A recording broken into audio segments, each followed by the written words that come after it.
Nissan's 4th generation X-Trail evolves into a more polished contender in the segment for family-sized SUVs, offering up to 7 seats.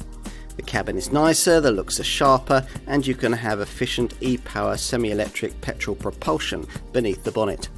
Time to take this contender more seriously. Traditionally, almost all X-Trail sales have been of diesel models. No longer. It's an all-petrol lineup now, with the old DCI power plants replaced by Nissan's latest e-power system as used on the Qashqai.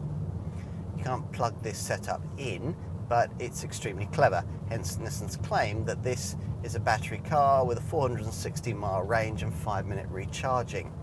If you don't want to pay for that level of tech, there's an entry-level conventional 1.5-litre turbocharged petrol unit with 163 PS, only available with front-wheel drive and the brand's Xtronic CVT auto gearbox.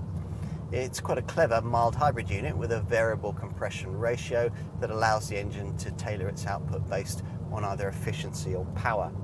Much the same engine features in the two top e-power variants, but with these it acts only as a generator, drive delivered instead by an electric motor, or two, depending on your choice of models. The front-driven version has its motor on the front axle and puts out 204 PS.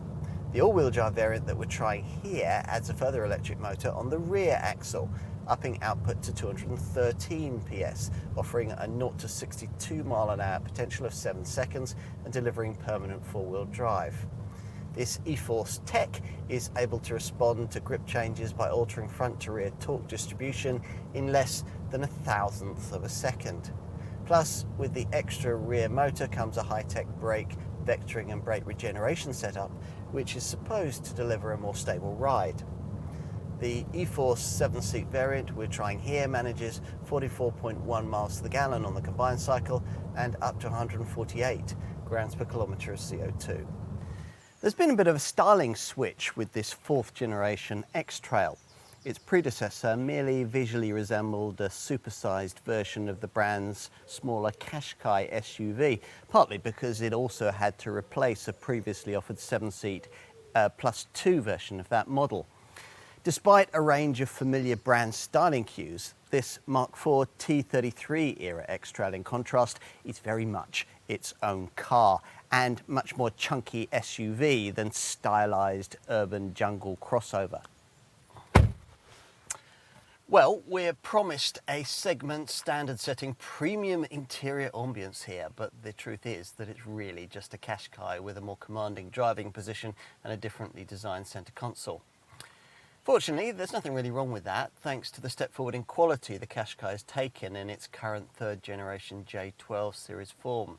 As modern interiors tend to be, this one's dominated by infotainment monitors, or at least it will be if you get your X-Trail specified in one of its plusher forms, which see 12.3-inch screens provided for both the instruments and the infotainment.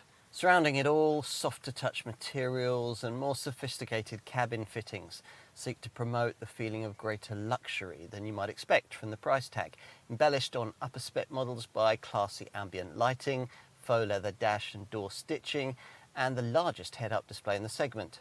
In addition, there's a reasonable amount of storage space, build quality feels pretty good, and the seats are comfortable and supportive. Let's move to the second row. Once inside, you'll find that the extra 40mm of length between the wheels that this car enjoys over its Qashqai stablemate enables it to offer very reasonable standards of legroom, something further aided by these sculpted front seat backs, but most notably by a bench that can slide backwards or forwards over a 260mm range, giving between 610 and 820mm of leg space, depending on the position. The backrests recline too. Nissan has raised the seats up so as to give you a good view forward, but compromised headroom a little as a result, particularly on models fitted with the panoramic glass roof that comes fitted further up the range. As before, there's a choice of either 5 or 7-seat versions of this model. Nissan expects that most likely owners will want their X-Trail fitted out with the 3rd seating row we have here. As with most SUVs in this class, these extra pews are really only intended for children or medium-sized adults on short journeys. Nissan says that they're suitable for occupants up to 160 centimetres in height, think around 5 foot 2 inches. As for the boot, well, once this tailgate raises, as you can see, it's got optional power assistance here. 117 litres of room is revealed if you have a 7-seat variant like this one and have all 3 seating rows in place. Now, usually, of course, you'll have these extra pews folded into the floor, in which case 485 litres of room can be freed up. If you've opted for a 5-seat only X-Trail variant, that figure will rise to 575 litres with the e-Power models, or 585 litres with the base mild hybrid variant. If you need more room and have both seating rows folded, a 1,298 litre capacity is possible in this 7-seat model.